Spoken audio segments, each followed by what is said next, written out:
In bed writing, alternative endings of this story of life, bittersweet nothings, tasting of pie, a midnight snack while the feeble-minded hide. I eat every word, feeding off of these beautiful lies. Still starved, my soul bleeds, dry grits on bended knees, my laugh cries, twisted, a twisted tree. Riding the grain bottom to the top is where you will find me creeping around slowly, a circle of deeply rooted misery growing. When no human being is present, I'm lost and I fall, clumsily making a sound. Does it count when I'm screaming out loud? Is anyone there? Can you hear me? Can you see me? Is this for real or am I in a dream?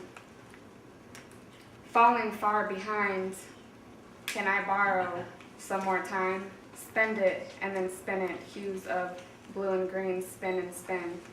Miles Davis. Silver needle to black grooves as lovers intertwine, and I might as well be lingering down these empty halls, echoing with blues. Fingertips to walls, silence calls, as tears fall through my teeth, tasting of salt. This smile cries. Eventually days become bright, but it is the night that haunts me, as it holds hands with difficulty, singing Ring Around the Rosie. See, there's something so eerie about innocence dating deceit, like the thin-skinned child who dances with flowers. This disease jumps in as she leaps, of joy and ginger and everything nice, creeps up behind her, snatches her up from behind, holds her hostage for this ride called life. See that twinkle, the one that every child had at one point in time, you know, the one that is given with life and that life begins with, well, she is that to survive. A child no more, a woman she cries, body swollen, dirty rice, pot boiling of recycled spice. Bitter men go mad and mad men go bitter as she walks by.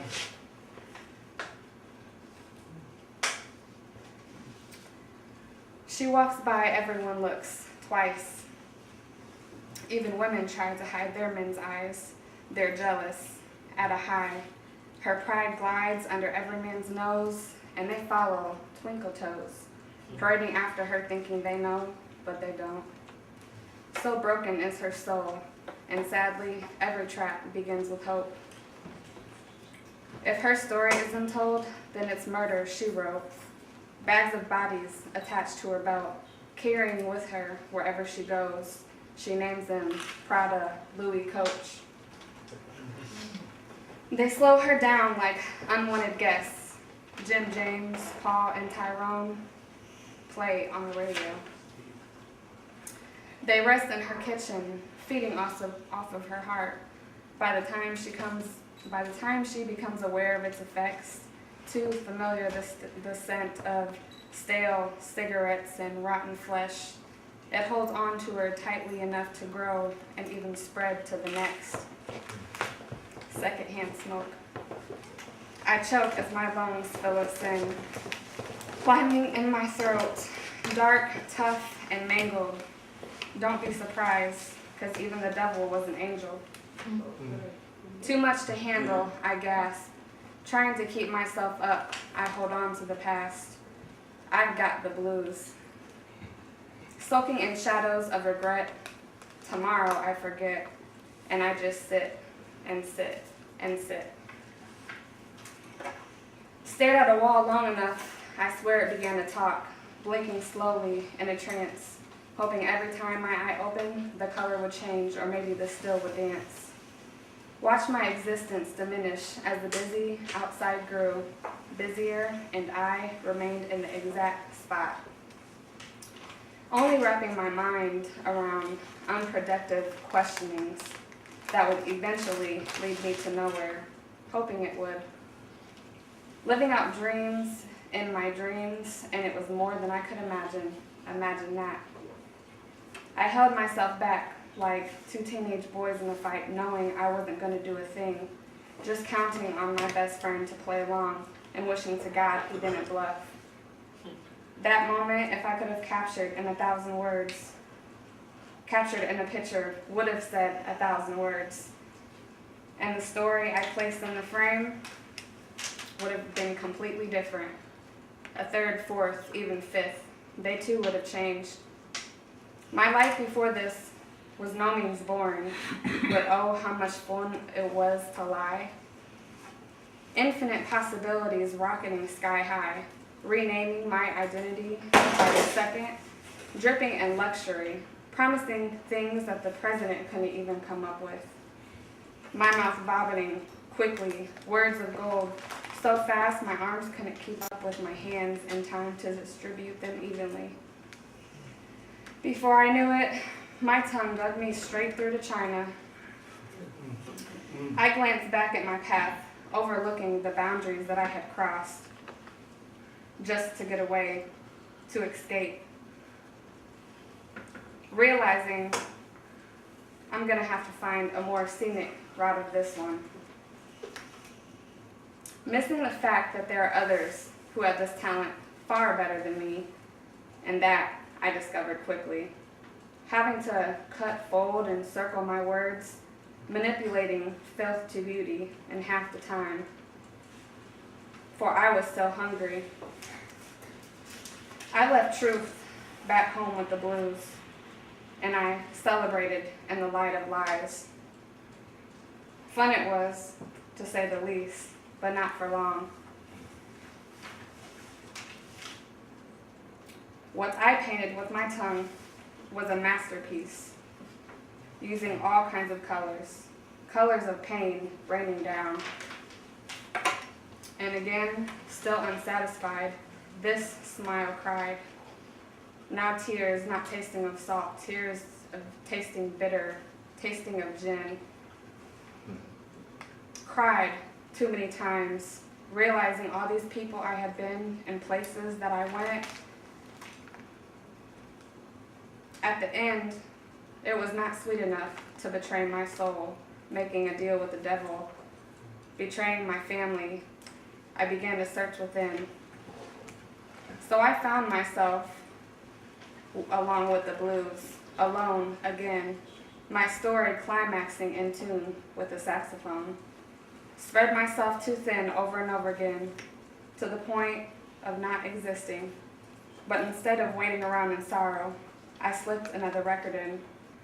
Confronting these alternative endings, I began to start right back at its youth and started all over in truth in my room writing.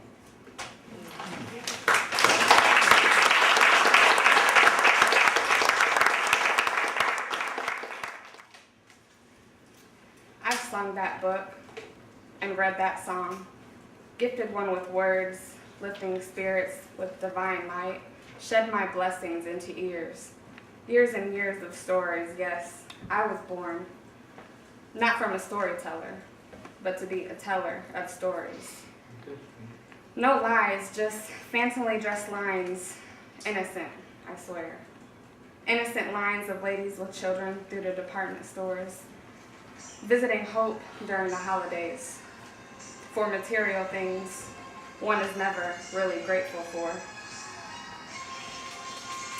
But grateful I am to be inherited with such lines that can spell out, passed down from my grandfather, my mother's father, Sammy, I'd say. My lines, a lot, resemble his.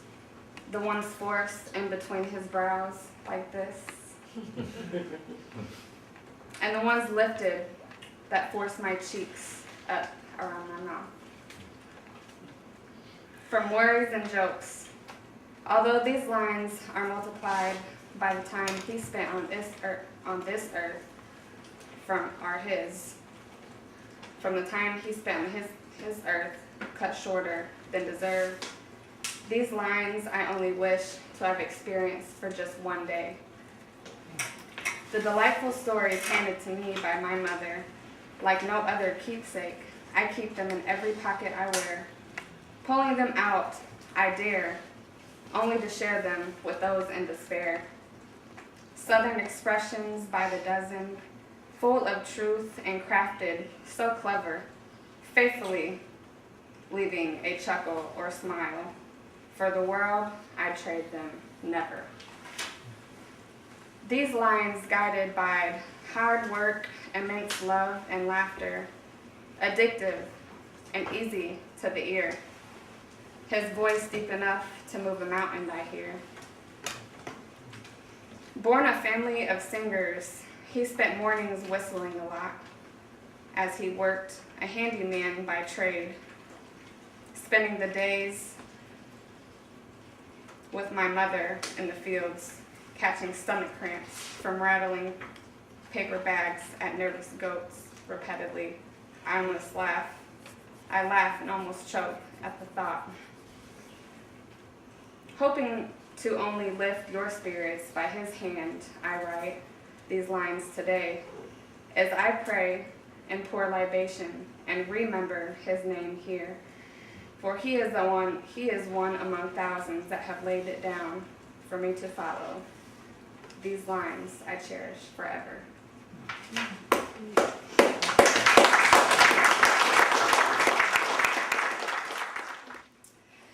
You go your way, I'll go mine. Don't stop talking in mid-sentence and drop what's in your hands just to stare as I walk by. I'll be forced to smile and then speed up as if I have somewhere important to be. Please don't follow. I'll pretend not to notice. And the moment you reach my line of vision, I'm going to answer my phone loudly, ruining your plan of action, making it awkward enough for me to pass by with a neighborly nod while you stand there grinning in confusion. You go your way and I'll go mine, maximizing our daily routines. Wake up, eat, work, eat, sleep, perfecting it with events or hobbies somewhere in between. Don't think twice about things you'd say differently a second time around. Believe me, it would never work out. I could smell your game like a hound. So I'll keep dreaming of what a man could be from watching too many lovesick movies of heroes saying the right words at the right time, like true love can really be found. You'll meet a girl, piece of cake. You'll go half crazy halfway through the date. You move in because she'll fall fast, and you'll treat her badly because you know it won't last. She'll find herself somewhere through the heartache and heartbreak and pick up some method of prevention like the rest of us. You go your way and I'll go mine. You'll just keep picking up bad habits by age and expanding your numbers of partners you take to bed in competition with your boys just to get ahead. I'll eventually give in to one or two supposedly good men that dress their lives with fancy cars as fancy as their words, believing I'm something real to them because they pretend to listen. You'll get tired of women as tired as your daily routines, most of them predictable to the T. I'll get hurt, but don't worry, it was expected, for that was the reason we never connected. But what if we did? What if I fall for that line? It may have just been corny enough to make me laugh. Without question, you'll jump in, hoping you can make me smile again. What if we get past a few dates and get mad at ourselves for not taking that chance beforehand? What if we hold our tongues only because we've both been afraid of love and want to treat this carefully? What if every day we spend with one another and end up blessing this world with products of our best? Maybe next time I'll just look for you in aisle 5 and put it to the test, my grocery store lover.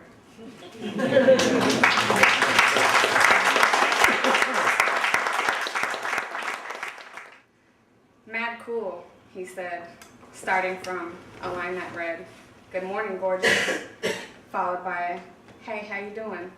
"Small world. Yeah, that's my cousin." With a few more questions, I decided to make an exception, and with no expectations, I let him step in. One foot after the other in a path to follow, simply a good conversation and perspective so refreshing. My heart bursting, already counting a blessing, while my mind makes reason with deception. How else could he be so in tune with my mind? I feel like he wrote my book one line at a time. And oh, how sweetly divine his words were.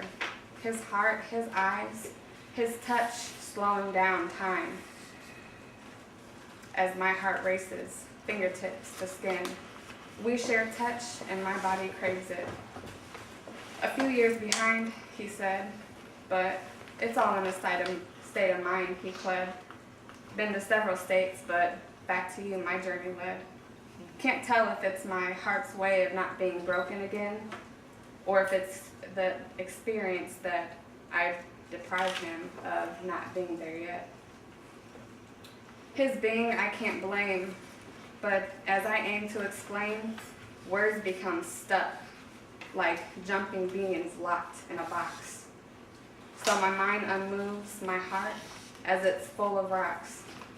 I kick them around in vain, and my fears just transform them to hate. This chance I'm wasting away. But it's not a race.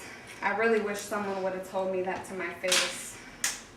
Led by different versions of broken souls masked by faith. Trouble so deeply rooted they come from neither a time nor place. Unforgiven and unexplained, distorted figures of my loved ones pointing me in the direction of pain. But who am I to complain? In this world, I am but a grain, and I still give big thanks to the higher power above, because if I hadn't known hate, I wouldn't know love. Picking up the pieces of what once was and questioning my existence with consistence and persistence. A penny for my thoughts is about as worthless as a penny's worthless if I can't justify it with purpose. But it all adds up in this harsh cycle of life. Victims of victims, so many people plea. Too many sorry people in this lifetime, and believe me, sorry ain't for me. Hiding behind excuses, it's useless. People lie to themselves so much they forget what the truth is. They forget where they come from and forget where they're going, looking at himself in the mirror saying, I don't know him. An unidentifiable burden, lost in translation between here and then. I've been greeted and then beaten again and again by the same entity of mystery, of misery that empties me from within.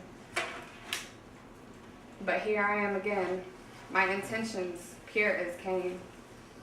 And as I aim to explain, words become strained, like two birds in a cage. I point to myself, like that spectator, with admiration and with pain. My reflection points back at me. And I am a reflection of him, and he says, he will only teach me how to love with his spirit so high. Nothing but admiration can arise when I'm on his side. And when I'm not, his name alone will tastefully occupy my mind. He will write his life with a pen ambitiously, making mistakes along the way. No regrets. He'll probably begin again. His character will speak louder than him, and his humility will never let him admit it. He'll carry this simple, average person perception till the end, but he doesn't know what I do. I see the God in him. He will share a seat in the same room, no words spoken, together, bobbing our heads to the same tune, sporadically singing the only 2 or 3 lines we know, holding the remote control like it's a microphone. He'll leave a tender kiss on my forehead at night, and never call me boo. So much in a name, he explains, and there's too much to you. He would love me with his heart and his soul, never his hands and his feet. He'll smile with his eyes, and purpose will dance with delicacy as he speaks. His intellect will flirtatiously creep with his hippie, like me. Together we'll make new meaning, think deep, possibly change history. He'll be in love with me and I with him. Together we'll face the world. Shoulders back, chest out, hand in hand. We are one. 2, 3, many thoughts, feelings, and words bursting in my mind. Pure happiness blossoming, one line at a time. Preparing these furthers for this garden, planting familiar love, laughter, comfort grows. Nearness follows and questions arose. Confirmation with condensation dripping down these adolescent vegetables. Flirtation sprouts with anticipation to be close. I can hear these roots loud, cling and spreading like a fire, and fire in my veins. I try to shake it off as it's a fly in a lion's mane, but it digs deep, buries itself, its strength impossible to break. A hurricane sweeping everything in its path, unexplainable, a miracle or a tragedy. Its concept too hard to grasp, so intangible but so beautiful. It exists, you cannot grab, but you will hear about it and have to ask. Its charm, it plays, and I think of him. He may not talk much, but he will listen, like a child hands to chin. And here I go again. My head down, shoulders fall in, and as I aim to explain, words pour out like gibberish. A foreign film followed by sin, and distance begins and settles. I don't want to admit it, but I miss him. Him and her with her back turned, he in disbelief, I unearthed. As though it seems, these seams are so torn from being so worn. And if I wear another word, I swear I'll be a whore. Please, no more. Can I just go back to what I once was before? I know you've heard this sad love song before it even plays, but my finger still snaps. It cracks like a branch, sending a wave down all the way to my roots. Each beat deep, and it tells a story that moves the hands and the limbs of all. My soul rings. Humanity sings, and all that is, and yet I may be late. I might have been late to class or missed a few lessons, but here I am, and with time, I'm slowly getting it.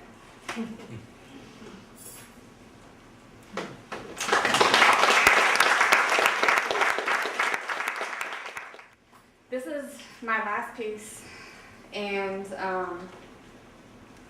I wasn't sure if I was going to read it or not, because my dad is here. But for those of you who know him closely, a lot of it will make sense to the point where you'll probably have to laugh, and I encourage it. And those who don't know him, it's still funny. So, yeah.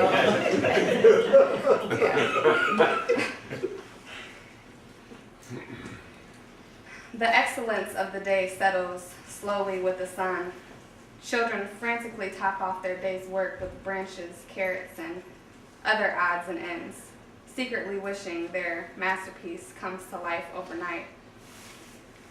As darkness quickly begins to wrap itself around the loneliest parts, friends clock out using a series of signals, handshakes, and slang, a foreign language to the adults unwinding inside.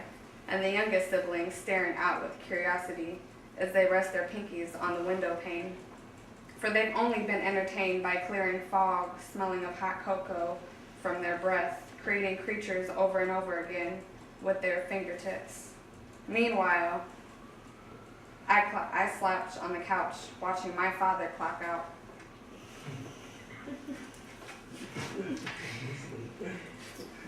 Animated Z's ascend into the air as his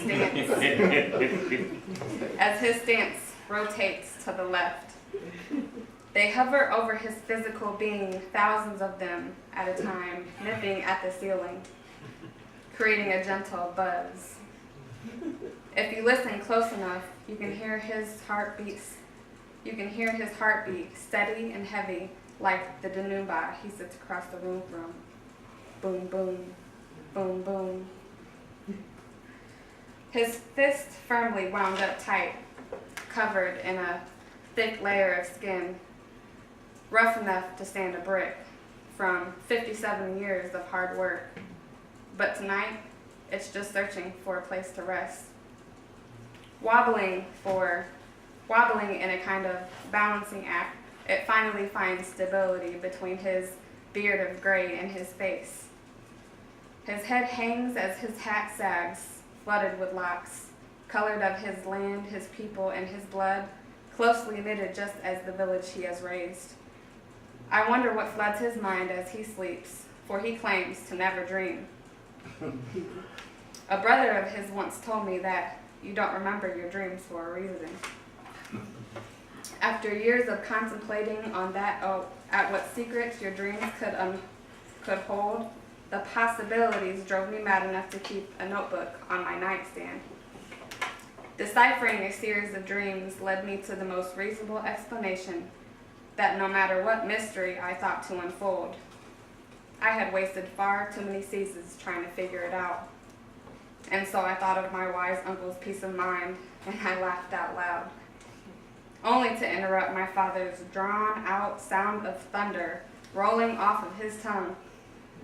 His voice crackles and then clears. Deciphering a series of dreams led me to the most reasonable explanation that no matter what mystery I thought to unfold, I had wasted far too many seasons trying to figure it out. And so I thought of my wise uncle's peace of mind, and I laughed out loud, only to interrupt my father's drawn-out sound of thunder rolling off of his tongue. His voice crackles and then clears. His eyelids raise just enough to peek over his glasses to grumble, "I ain't asleep. I'm just resting my eyes." A line we will all never hear the end of. He tightens his other hand around the remote like he's watching, sinking deep in his seat. And I question him about what he's watching on TV, and he repeats, "Yeah, I saw this picture."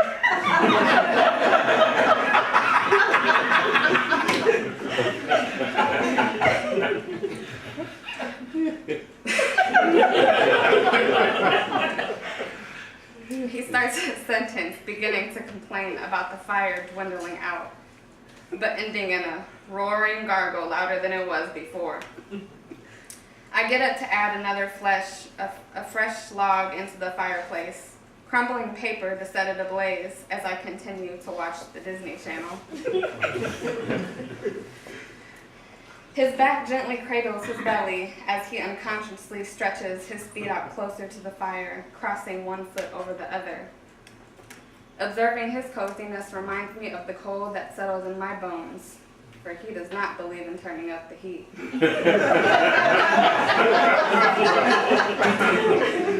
So I quickly slip into another layer of clothes as I wait for a pot of coffee to brew. I can hear him now, another how-to speech based on life substance, a way to survive, shaking his index finger in the air. Eyebrows up, head down. Anyone who knows this man as Dad, Baba, or brother knows this look better than any other. Finding comfort in the past, my eyes grow heavy, as do my thoughts. I, in a daze of depth, tune into my childhood. Flashbacks, massively populated of drumming, dance, and family, just a snapshot of my life. I had no choice but to be exposed to such culture, the daughter of a musician and of an artist. Ancestors of both Scottish and African roots would watch over this village. 4 generations of laughter and pain under the same roof. 10 kids have come and gone in this very room, still today the house that we all call home. A family of approximately 39. I've watched World War III happen here several times.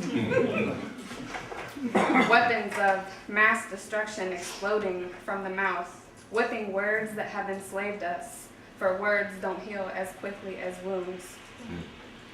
Years of tears roll down our faces, and we hold on to each other and face our mistakes, and then grow together. Tough love, one would say. I'd call them pillars of strength, holding our future, for we can only move forward from here. Easy never lived here, to say the least, but at least we can say we fought to gain peace. And to think this family was carried by 2 strangers from the South, destined to never meet. A marriage just short of 15 years, they pulled together almost every nationality. I can only be proud to say this is where I was raised, in the movement of unity. And here I lay as I watched my father sleep in peace. I only wish to have done half of what he has done someday. I smiled to myself lightly, as if I know something he doesn't, finally warmed up from my memories and familiar sound of his symphony. I curl my back, sinking deeper in my seat, and like him, I confidently rest my eyes.